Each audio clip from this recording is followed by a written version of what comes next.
sentenced to death by hanging in Osun State for stealing fowl. It's on Google. You can search for it. Ọmọ orílẹ̀-èdè Nàìjíríà mo rìnrìn àjò kan ní ọdún kan mi mọ̀ pé mo lè padà délé ni wọ́n gbé mi lọ nígbà tí mo débẹ̀ mórí mi ṣe mo ní tó. Adémọ́lá Adeleke mo rawọ́ ẹ̀bẹ̀ sí yín kí ẹ fi ojú àánú kí ẹ fi wò mí torí ní ọdún tí wọ́n dá ẹjọ́ yìí ohun tí adájọ́ sọ ni pé lẹ́yìn ọdún 10 gọ́fúnà tó bá wà lórí ipò òun ló lè pardon ọmọ yìí. Ọlọ́run ni mo fi bẹ̀ yín ìyọ́nú Ọlọ́run ẹ síjú àánú wò mí torí ọmọ kan ṣoṣo. Mo wá mi kógun igun tó dé mi ò rí o mo wọ́ ọmọ mi ò rí ẹyọ kan ṣoṣo. Gbẹ́kẹ̀lé mi níbi kankan bí mo ṣe ń sọ̀rọ̀ ju ọmọ yìí lọ. Ẹ dákun ẹ síjú àánú wò mí gómìnà wa ọlọ́lá wa aláṣẹ wa nípínlẹ̀ Ọ̀ṣun ọmọ odò ọ̀tẹ̀ ni mí ọmọ ìlú Ọ̀yàn ẹ síjú àánú wò mí. Mo tún wá rawọ́ ẹ̀bẹ̀ sí gbogbo ọmọ orílẹ̀-èdè Nàìjíríà gbogbo ìrànlọ́wọ́ tọ́lọ́run bá fún kálukú láti ṣe látìgbà tí mo ti márìn àjò ọmọ ìka mi ò sọdún ayọ̀ rí o kò sí kankan tí mo rí ṣe tẹ́gbẹ́ mi ṣe láyé tí mo ṣe mi ò jẹ́yàn mi ò bẹ́gbẹ́ pẹ́ mi ò lówó lọ́wọ́ mi ò níṣẹ́ lọ́wọ́ kò sówó tí mo lè dálẹ̀ lẹ́ tí mo lè rí ṣe o mi ò rí kó jọ mo sì fẹ́ bẹ́gbẹ́ pé mo fẹ́ bá gbà mú kí n mọ bàráyé bọ́ọ̀tì kí n mọ wáyé asán.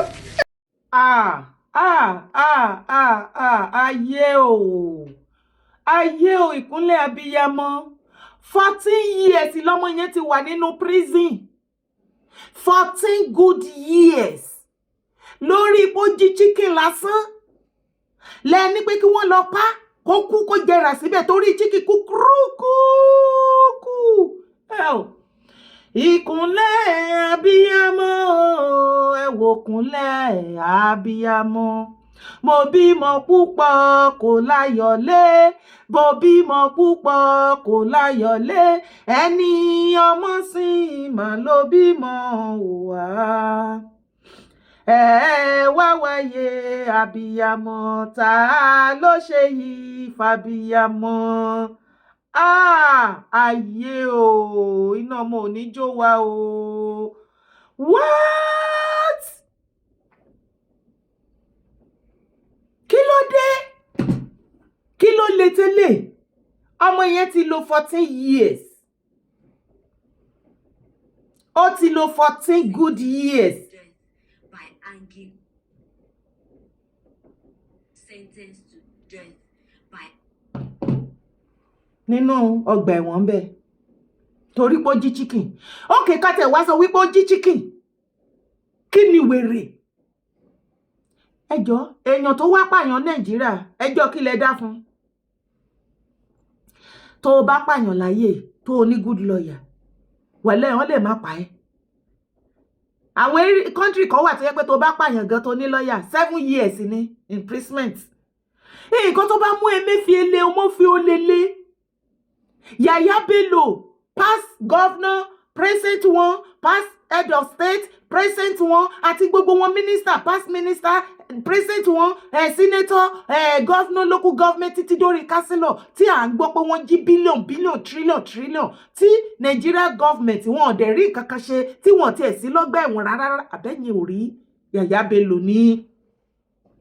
ẹ wò gbà tí EFCC láwọn tí wá Yaya Bello ẹ wò gbà tí wọ́n náà rí Yaya Bello tọ́nà gbé lọ sí ṣé ò rí fídíò ni ó máṣì ni ó match wọ́n tún kó security bò ó ẹ wá rí Délé Fárótìmí wọ́n kó akọ́fù sí lọ́wọ́ torí pé ó sọ nǹkan tí kò àṣírí wọn nínú ìwé ṣùgbọ́n Yaya Bello tó jí 98 billion wọ́n ti sọ àwọn tó kù tó jí o ẹyọ òun máṣì lọ wọ́n tún fún ní security wọ́n gbé lọ sí kọ́ọ̀tù ṣe ló bú sẹ́rìn kẹ́ ìgbà tó mọ̀ pé kò sí kankan tó fẹ́ ṣe fóun ó mọ̀ pé wọ́n ti jọ pa behind the closed door wọ́n ti jọ agree pé a máa fi ṣe wúwú kọ́ lè jẹ́ ká lè jẹ́ kán sinmi ni so kò ríro tí Nigeria government ò bá rí nǹkan kan ṣe fún gbogbo àwọn nǹkan wọ̀nyí èèyàn ẹlẹ́yàn jí chicken ìbẹ̀lẹ̀ tàbí àwọn òbí ẹ̀ ní òun kọ́ kó tẹ̀ wá jí tó ti wá lò 14 years Governor Adeleke ẹjọ́ nítorí Ọlọ́run Governor Adeleke intervenes another action for prerogative of mercy for young man sentenced to death by hanging for stealing fowl. Governor Adeleke has directed immediate investigation and pardoning action on the case of a young man reportedly sentenced to death by hanging in Osun State for stealing fowl. Hey! Osun is a land of justice and equity and must ensure fairness and protection of the sanctity of lives. I assured members of the public that this matter is receiving my direct attention with every sense of urgency also attached to our response to the matter. The statement read, the parents of the young man had an interview with actress Biola Adebayo where they shared the sad story of how their only son, who was a medical student, was falsely accused of stealing fowl and then subsequently sentenced to death by hanging for same crime. Èyí tó ti wá yà mí lẹ́nu jù ńbẹ̀ ni pé nínú prison tó wà ó tún wá lọ sí school ńbẹ̀ wọ́n ló ka medicine wọ́n ló study medicine ní inú prison. Ìjẹ́ mọ̀ wípé kò sí èèyàn kò sí abiyamọ tó máa gbọ́ story tààrẹ òbù máṣọ gbogbo abiyamọ ayé ẹ jẹ́ ká fi family yìí àtọmọ yẹn ká fi sínú àdúrà kó bójú rere Ọlọ́run pàdé. Ẹ jọ̀njọ́ yẹ ká rí èèyàn kan tá bọ́ síta tá bẹ̀rẹ̀ sí ní gbógun ti Governor Adeleke wípé wọ́n fẹ́ pardon boy yẹn. A padà rí o ó sì porúkọ ara ẹ̀ ní Ridwan òkè. Ẹ jọ̀ọ́ bóyá mo doubt eléyìí ò lè jọmọ Yorùbá. Òkè mo mọ̀ pé òkè bí òkè ṣùkú kò tiẹ̀ wáyé yan òkè ṣùkú òkè ṣé òkè ṣùkú ni àbí òkè ti Yorùbá àbí òkè ti North. Lọ́rọ̀ kan ṣá a máa rí tó ń sọ wípé tí Governor Adeleke bá try láti pardon bọ̀bọ̀ yẹn ipò máa lẹ́yìn. Ó ní òtítọ́ ni criminal ó ní láti kú. Ọ̀rọ̀ yìí àbí mi ẹ jọ̀ọ́ torí Ọlọ́run Governor Adeleke Ọlọ́run á kó wọnú yín láti ṣiṣẹ́ ìyanu bẹ́ẹ̀ ṣe promise gbogbo abiyamọ ayé nǹkan tá à ń expect ni pé ká kàn wá gbọ́ kí Bíọ́lá Adébáyọ̀ kó bọ́ síta kó sọ wípé wọ́n ti release ẹ̀ ọ̀kadà rí fídíò ó ti gbogbo wa ń gbàdúrà nísìnyí nìyẹn ìwọ tó o bá jábiyamọ láyé wàá mọ̀ nǹkan tó ń sọ.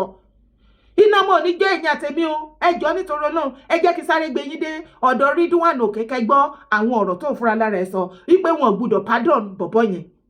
Èyí I dey vex this morning, make nobody hold me.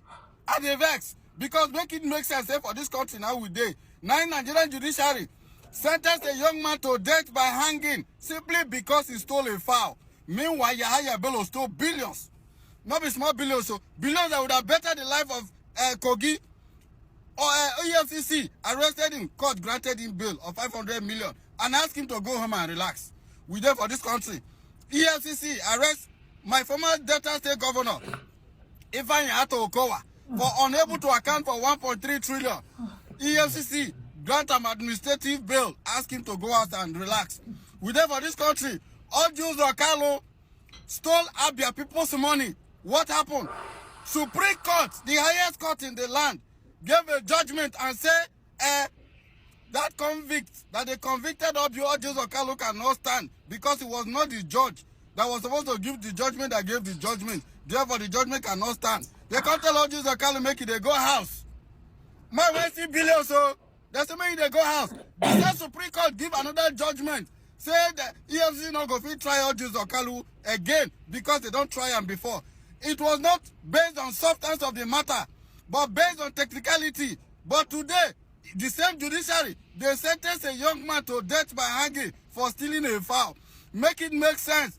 Any day when revolution go start for this country, Nigerian judiciary will start from you guys. You guys are so criminal in nature, according to Dele Faro to me, because make it make sense that politicians who have been looting our money is working free. Those money that have been looting have been sending a lot of people to their early grave. Gẹ́gẹ́ bí mo ṣe ń ṣe àlàyé lọ ẹ̀yin èèyàn mi, èmi ò wá mọ́ o bóyá lóòótọ́ ọmọ Yorùbá lẹ́ni àbírọ́ ṣùgbọ́n ní orí kíní X-Space lórí Twitter Ridwan òkè òun ló pera ẹ̀ ex-user slam Governor Adeleke for pardoning man on death row for stealing fowl. Ẹ jọ̀ọ́ nítorí Ọlọ́run wọ́n ti ń àtàkì Governor Adeleke wípé governor o wọ́n fẹ́ release o wọ́n fẹ́ pardon bọ̀bọ̀ tí àwọn òbí ẹ̀ sunkún. An ex-user identified as Ridwan okay mo doubt ẹ̀ tó bá máa jọmọ Yorùbá, has expressed strong disapproval of the decision by the governor of Osun State, Ademola Adeleke, to pardon a man who was sentenced to death for stealing a fowl. Okay raised his concern publicly in a tweet on Wednesday, emphasizing the gravity of crime committed and questioning governor's decision to intervene in the case. Abẹ́yìn ò máa gbọ́ ni. Wọ́n máa ti ń gbógun ti Governor Adeleke, wọ́n máa ti ń kó bò wọ́n láìláì báyìí pé láyé kò gbọdọ̀ pardon bọ̀bọ́ yẹn. Ọ̀rọ̀ yìí ti fẹ́ máa lọ́wọ́ nú. Wàláì kò ṣọwọ́ nìkan. Ọ̀rọ̀ yìí ti fẹ́ máa lẹ́sẹ̀ gan. Àwọn òbí bọ̀bọ́ yìí ẹ túbọ̀ kún fún àdúrà, gbogbo abiyamọ ayé ẹ jẹ́ ká join wọn nínú àdúrà, gbogbo ẹni bá rántí wọn kó ṣàdúrà fún wọn anywhere tó bá wà at any time. Hey, what is this now? Ẹ máa gbọ́ nǹkan tí Ridwan òkè sọ. Only except you actually want to pardon everyone who has been found guilty of armed robbery. The law is clear as to the punishment for armed robbery. Ṣé armed robbery náà sùn ọmọ yẹn fún ni? Àbí stealing of fowl? Àbí Ridwan òkè ò mọ̀ èyí tó bá ẹni? Ó mọ̀ nǹkan tó ń sọ ni. Ẹ ṣọ́ ẹ pé kò ṣe adájọ́ tó dá ẹjọ́ ikú fún ọmọkùnrin yẹn. Òun ló padà sásábẹ́ handle. Ẹ dẹ̀ ṣọ́ ẹ pé Yorùbá lẹ́ni òkè. Ridwan òkè. The prosecution proved their case along with every ingredient necessary to prove the offense, and the judge was right to convict them and sentence them to death. Ẹ jọ̀ọ́, Ridwan òkè, as Nigeria judge sentenced Yaya Bello to prison. Wọ́n tẹ̀ tí sọ pé kó lọ kú toró yẹ kó yẹgi fún wọn ni. Emefiole. Ṣé Nigeria judge ṣé wọ́n ti send ẹ̀ sí prison? Kọ́má tí ò tí ṣe pé kó yẹgi fún. Wọ́n dẹ̀ ṣì live. Àìmọye senator, minister, governor, past president, past governor, present wọn, future wọn, olè wọn, everyone wọn, local government chairman, councillor, everybody barawo bansa. Àwọn òjì owó kékeré billion wá gbé ilé ẹ̀kọ́ 42 billion jẹ́, ilé ẹ̀kọ́ 300 and something billion jẹ́, ilé ẹ̀kọ́ kíní kan jẹ́. Èwo ni wà tèmi ti gbọ́ wípé wọ́n ṣe kíni, wọ́n dájọ́ ikú fún kó lọ hang wọn. Ipe wọ́n jalè tó yẹn. Ọmọkùnrin yẹn wọ́n wá parọ́ mọ́ torí àwọn òbí ẹ̀ ní irọ́ ni wọ́n pamọ́, kò bá wọn jí kankan. Kò tẹ̀ wá jí chicken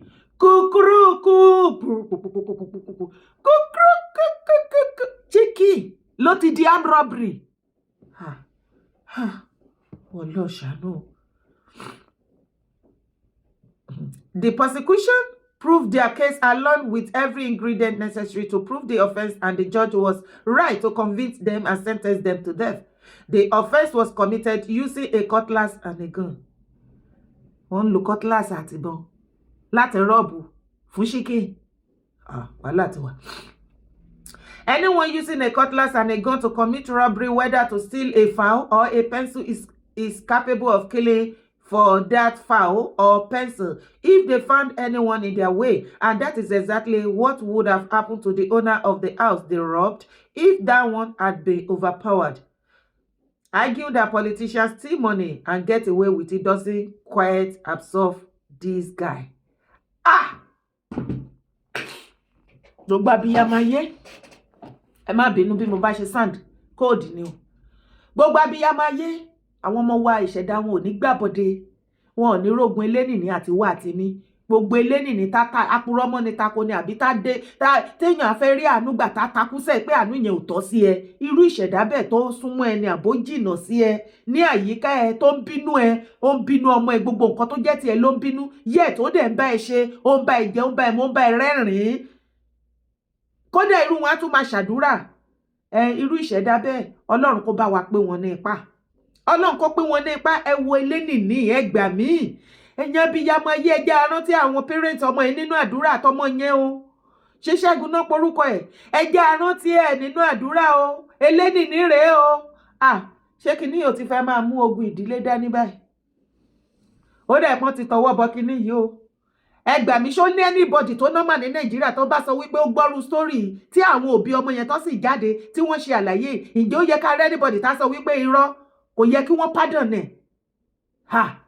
Ẹ jọ̀ọ́ ẹ wo Nàìjíríà, ẹ gbà mí, Ridwan òkè ẹni ègbé ni ẹ̀. Àwọn terrorists tó ń pààyàn tó wọ́n ń jíyàn gbé, wọ́n gba ransom, wọ́n á tún pààyàn. Mélòó nínú wọn ni wọ́n ti send sí death sentence? Ẹ gbà mí, àwọn terrorists tí wọ́n terrorize Nàìjíríà tó bá ti mú wọn, kì í ṣe pé àwọn nọ́dẹ náà máa nǹkan wọ́n máa sọ wípé àwọn ti repent ní o. Ìjọ wo ló gbọ́ pé wọ́n fún ìkan nínú wọn ní death sentence? Because tó bá jẹ́ pé wọ́n máa ń fún wọn ní death sentence ní iṣẹ́ rẹ̀ pọ́n fẹ́ kú ni. Wọ́n ò ní máa pọ̀ sí bó ṣe pọ̀ sí, wọ́n ò ní máa recruit ara wọn mọ́ ọ̀nà. Ìyẹn àwọn tó ń jí odidi ènìyàn gbé tí wọ́n á gbowó, wọ́n á tún pa, wọ́n á tún forcefully bá. Nigeria government ò fún ní kò jù wọ́n sẹ́wọ̀n débi tán máa fún wọn ní hangi. Èèyàn ẹ wá níyàn jí chicken, kátẹ̀ wá sọ wípé ó jí chicken. Kí ló lè mú láti lọ jí chicken àtẹ̀yìn? Ebi ni, ìyà ni. Tá bá wá pariwo, tá ń forí jálẹ̀, tá ń pariwo lójoojúmọ́, tá ń lanu, tá ń pàdé bẹ́ ṣe sọ. Àwa tá wà labroad, àánú yín máa ń ṣe wá, ẹ̀yin tẹ́ wà lé. Because àmọ́ bí Nigeria situation ṣe rí, òun ló wíkì wà, kì í ṣe wípé bí owó yẹn náà pọ̀ àbí àyè yẹn ló pọ̀ fún wa tá ní nǹkan tá fẹ́ ṣe. Kò sí àyè ní kò séré ní Moscow náà ń sọ, kò sáyé eré fàájì nílùú òyìnbó. Iṣẹ́ ni, àgàgà ìlú Germany, iṣẹ́ ni, wàá ṣiṣẹ́ ni. Àìjẹ́bẹ̀ tó bá ti lè múṣẹ́ jẹ, wàá múṣẹ́ jẹ, iṣẹ́ àṣẹ nílùú òyìnbó. Bẹ́ẹ̀ ni. Bò nínú àìsí àyè àti kòtò yẹn náà la ṣe ń wòó pé ẹ̀yin èèyàn wa tẹ́ wà nínú ilé, àbọ̀síta ìwọ̀nba tá lè sọ láti kọ́bọ̀ àwọn bad leaders wọ̀nyí. Ṣùgbọ́n ó jẹ́ nǹkan ìyàlẹ́nu wípé gbogbo àwa tá wà diaspora tá bá ti come out láti speak fún ẹ̀yin tẹ́ on behalf of ẹ̀yin tẹ́ wà lé, láti kọjú ìjà sí àwọn oppressor leaders yín, ó máa ń ṣe ni láàánú wípé ẹ̀yin gangan ẹ̀ wá kọjú ìjà sí wa. Ṣáwa ló yẹ kẹ́ kọjú ìjà sí ni àbáwọn bad leader tó hàn press yẹn pa tó fi ìyà jẹ yín kú? Kí ló ṣẹlẹ̀? Ẹ wo bí àwọn ọmọ Nàìjíríà ṣe hate ara wọn. Ẹ wo bẹ́ ṣe hate ara yín. The kind of hatred tó yẹ kẹ́ fún àwọn bad leaders yín, ara yín lẹ̀ fún. Ǹjẹ́ ó yẹ ká rí èèyàn kọ́kọ́ bọ́ síta kó ní wọn gbọ́dọ̀ grant ọmọ yẹn ní amnesty? Tọ́ lọ́dọ̀ ti tèmi o, mo gbà ládùúrà o. Ìyá Ṣẹ́gun, bàbá ẹ̀, àwọn òbí tó bí ọmọ yìí o, gbogbo ìlàkàkà yín ò ní já sásán lórí ọmọ ẹ o. Ogun tọ́lọ́run bá ti ṣẹ́, torí mo mọ̀ pé ogun yẹn ti ṣẹ́ ló ṣe jáde nísìn. Kò tún ní gbérí mọ́, kò sì ní ṣẹ́ lé mi lórí, kò ní ṣẹ́ lórí ẹ̀yin gbogbo olólùfẹ́ mi tẹ́ bá gbọ́ fídíò yìí o. Ẹ jọ̀ọ́ nítorí Ọlọ́run, ẹ̀bẹ̀ kan ni mo fẹ́ bẹ̀ gbogbo yín tẹ́ bá rí fídíò yìí. Excuse me. Ẹ máa bá mi kọ síbi comment section, ẹ máa bá mi rawọ́ ẹ̀bẹ̀ sí Governor Adeleke pé kí wọ́n jọ bí wọ́n ṣe promise wa lórí ọmọ yẹn, kí wọ́n bá wa pardon ẹ̀, kó bá wa yọ̀ǹda ẹ̀ fún ìyá ẹ̀. Ìwọ náà, iná ọmọ ò ní jó wa o, iná ọmọ